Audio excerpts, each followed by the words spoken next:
नमस्कार साथियों, बीएसपी को क्यों दिखाता है सबसे फिसड्डी मीडिया। यानी बीएसपी की कुछ खबरें ऐसी हैं जिनको बढ़ा चढ़ाकर बताता है। जैसे कोई बीएसपी का प्रत्याशी यानी अपनी पार्टी छोड़कर किसी दूसरी पार्टी में चला जाता है तो उसको कहा जाता है कि बहुजन समाज पार्टी को बहुत बड़ा झटका लगा, यानी मायावती को भारी नुकसान हुआ। साथियों, बीएसपी में बता दूं, असल में बीएसपी एक पार्टी तो है ही, उसके साथ साथ एक मिशन है, और वो मिशन है बहुजन समाज के लोगों का, उन ज्ञानी महापुरुषों के पुरुषों का कि जो हमें मिलजुल कर भाईचारा बनाकर इस देश को उन्नति की तरफ ले जाने की सीख देता है। कि ये जो हमारे महापुरुष रहे हैं, बहुत सारे महापुरुष रहे हैं साथियों, जिन्होंने हमेशा इस धरती पर यानी चैन सुकून की बात की है, और कुछ चंद लोगों ने इस धरती को तबाह करना चाहा है। तो ऐसे ही साथियों, हमारे देश को तबाह करना चाहते हैं कुछ चंद लोग, यानी और तबाह हमारा देश आज हो भी रहा है। हमारे देश का जो नागरिक है, आम नागरिक, चाहे वो किसी भी जाति बिरादरी का है, वो नुकसान झेल रहा है। यानी वो दिन प्रतिदिन कमजोर होता चला जा रहा है, वो अपने आप को ठगा महसूस समझता चला जा रहा है। क्योंकि साथियों, ये जो हालात देश के बने, ये सब मीडिया की वजह से बने। कि मीडिया जो है वो मीडिया ऐसा मीडिया है इस देश कि वो मीडिया ऐसा मीडिया है वो जो कभी असली बात को नहीं बताना चाहता, जनता को नहीं बताना चाहता। कि बीएसपी की सरकार में रहे कामों को पब्लिक को बताया जाए, या जो वर्तमान में सरकार चल रही है, इन दोनों में अंतर छाटा जाए कि कौन सी सरकार ने कैसा काम किया है। असल में साथियों, मीडिया का यही काम होता है कि वो निष्पक्ष होकर सरकारों के कामकाजों को गिनाए, जनता को बताए कि कौन सी सरकार किसके हितैषी रही है, यानी कौन सी सरकार धन्ना सेठों की हितैषी रही है और कौन सी सरकार आम जनता की हितैषी रही है। असल में साथियों, बसपा जो सरकार है वो एक महापुरुषों का मिशन है। यानी उन्होंने उत्तर प्रदेश में ऐसा शासन चलाया जिसमें गरीबों को 3-3 बीघे जमीन, यानी जो कमजोर वर्ग के लोग थे, जिनके बच्चे ज्यादा नहीं पढ़ सके थे, 8वां 10वां थे, उनके बच्चों को सरकारी नौकरियां देकर, बहुत सारे विद्यालय बनाकर, कॉलेज, यूनिवर्सिटी, शिशिर, यानी गांव में स्मार्ट गांव जिनको कहा जाता था, अंबेडकर नगर या बाबा साहब के नाम से जो गांवों को पुरस्कृत किया बहन जी ने, यानी उन गांवों का इतना अच्छा विकास किया। चाहे उस जाति में रहने वाले कोई भी जाति बिरादरी के लोग रहे हों, मगर वो सब लाभ ले रहे हैं। मगर यही बातें मीडिया नहीं बताता जनता को कि बहन जी ने अपने शासनकाल में कितना काम किया था। और साथियों, इसलिए नहीं बताता, वो जानता है। अगर हम बीएसपी की बात करते हैं, यानी बीएसपी को असल दिखाते हैं कि बीएसपी का प्रदर्शन कितना अच्छा रहा है, वो चाहता है कि बीएसपी को डुबाया जाए, कांग्रेस और बीजेपी की हवा दिखाई जाए।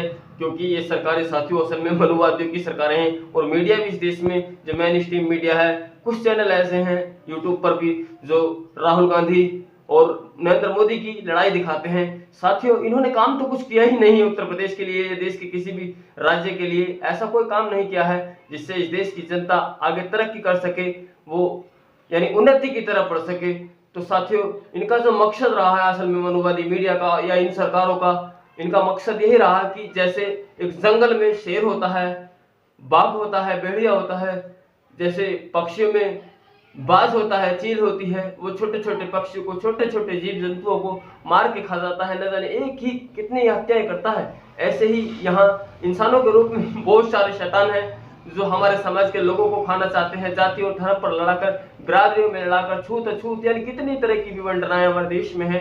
और वही चल रहा है क्योंकि हम सब लोग मीडिया के कहने में चल रहे हैं। अगर एक बार बहन जी की सरकार इस देश में बन जाए, अगर एक बार इस देश में बहन जी की सरकार बन जाती ईमानदारी से बहुजन समाज पार्टी की, तो इस देश का जितना गरीब मध्यम तबका था उसको रोजगार मिलता, उसको न्याय भी मिलता साथियों। जो उसका शोषण बड़े पैमाने पर हो रहा है आज, और जाने कई सौ वर्षों से हमारे समाज का यहाँ शोषण होता रहा है। जैसे SC ST OBC और माइनॉरिटी, इनमें बहुत सारी छोटी जातियां भी हैं, बड़ी जातियां भी हैं, यानी कुल मिलाकर शोषण सभी का हो रहा है। और इस देश की जो 85% जनता है उसको जाति और धर्म पर लड़ाया जा रहा है, उसको बिरादरियों पर लड़ाया जा रहा है, और वो मूर्ख इतना होता चला जा रहा है कि इनकी बातों में आता चला जा रहा है। उसको ध्यान नहीं रहा रोजगार पर, उसको ध्यान नहीं रहा शिक्षा पर, उसको ध्यान है केवल जाति और बिरादरी पर। वो चाहता है कि इस रोग को कटने न दिया जाए, इसी कारण वो यानी इसके पक्ष में जाता है बीजेपी या कांग्रेस के। कुल मिलाकर उन्हीं की सरकार बनवाता है, और उन्हीं की सरकार बनवाने के बाद साथियों आज हमारा समाज यानी जो आज 8वीं 5वीं की तो बात क्या करूँ साथियों, एमए डिग्री धारक लोग यानी धक्के खा रहे हैं, रोजगार मांग रहे हैं इस सरकार से, मगर सरकार लौट कर कोई जवाब ही नहीं देती है। तो साथियों हमें इस सरकार को बदल देना चाहिए असल में। और हमें हम चाहे अपने भारत के किसी भी राज्य से क्यों नहीं है, या किसी भी विधानसभा लोकसभा से क्यों नहीं है, हमें हमेशा हमें जाति बिरादरी पर नहीं आना चाहिए, क्योंकि जाति बिरादरी से हमारा पेट भरने वाला नहीं है, हमारा भला होने वाला नहीं है, न धर्म से हमारा भला कल्याण होने वाला है। ये सब तो नफरत की जननी है साथियों। हमें ऐसी सरकार बनानी चाहिए जो किसी भी यानी जैसे शेर बकरी का शिकार कर देता है, आदमी का शिकार कर देता है, किसी पर भी हमलावर कर देता है, यानी उसको रोकने के लिए इस देश में जन्मी बहन कुमारी मायावती जी जो उस शोषण को रोक सकती हैं, तो हमें क्यों ना ऐसी सत्ता लानी चाहिए जो सर्व समाज के लिए काम कर सके, किसी जाति और बिरादरी के लिए काम नहीं करे, यानी किसी धर्म से नाता ना रखे। यानी बाबा साहब ने और बहन जी ने भी कई बार कहा है कि धर्म राष्ट्र धर्मनिरपेक्ष है, यानी यहाँ धर्मों से नहीं देश संविधान से चलता है। तो साथियों धर्म ये संविधान तो सबको ऐसी इजाजत देता है भाईचारा बनाने की, यानी कोई किसी को न सताए, कोई किसी के साथ गलत सलूक न करे, यानी सब मिलजुल के रहें। तो साथियों मिलजुल कर हम लोग तभी रह सकते हैं जब बहन जी के हाथों में एक बार केंद्र की सत्ता आ जाए, तो सब लोग मिलजुल के रहेंगे, यानी विकास होगा, सबकी उन्नति होगी साथियों। और साथियों वीडियो को ज़्यादा लंबे न करते हुए एक बात कहनी चाहूँगा साथियों,